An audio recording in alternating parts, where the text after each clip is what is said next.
आज प्रकाश के परावर्तन के बारे में बताया जाएगा। प्रकाश का परावर्तन क्या है? आप देख रहे हैं कि यह एक परावर्तक सतह है। ये कौन सी सतह है? इसमें देखिएगा कि जो आप देखेंगे कि ये जो बना हुआ है ऐसा, ये रुखरी सतह है और ये इसकी चिकनी सतह है ना। तो ये जो चिकनी सतह है यह इसकी परावर्तक सतह है। और देखेंगे कि ये जो है एक किरण इस परावर्तक सतह पर आकर के टकरा रही है ना।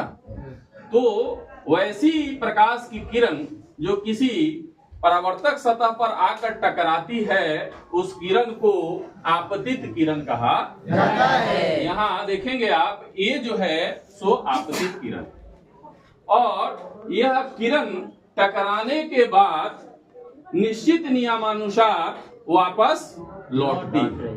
तो आप देखिएगा कि यह जो किरण है, किरण बी, जो टकराने के बाद प्रकाश के परावर्तन के नियमानुसार निश्चित नियम के अनुसार वापस लौट रही है, तो बी जो है सो परावर्तित किरण। कौन सी किरण है?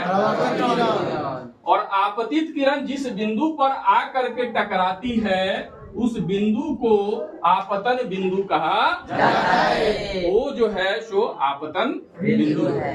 और आपतन बिंदु पर हम लोग एक काल्पनिक रेखा खींचते हैं जिसे अभिलंब कहा जाता है। डॉट डॉट लाइन से काल्पनिक रेखा को दर्शाया जाता है। और देखेंगे कि यह एक काल्पनिक रेखा सीधी खींचा गया है, इस पर एक लंब डाला गया है ON, और ON जो है सो अभिलंब है। क्या है? अभिलंब है। और आप देखेंगे कि जब अब हम देखेंगे कि AO तथा N के बीच में एक एंगल बन रहा है ना। कोण AON के बीच में एक एंगल बन रहा है जिसे आपतन का कोण कहा जाता है। आपतन को कोण को स्मॉल I से इंडिकेट किया जाता है। और उसके बाद आप देखिएगा कि यह जो परावर्तित किरण है, परावर्तित किरण आपतन बिंदु तथा विलंब के बीच में भी एक कोण बनता है जिसे हम परावर्तन का कोण कहते हैं। क्या कहते हैं? परावर्तन का कोण। तो कोण BON बराबर स्मॉल r, इसे हम परावर्तन का कोण कहते हैं। और परावर्तन के दो नियम होते हैं। कितने नियम होते हैं?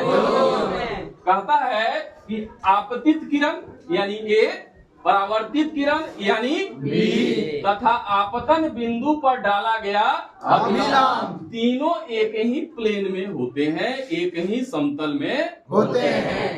ये पहला नियम है। दूसरा नियम कहता है कि आप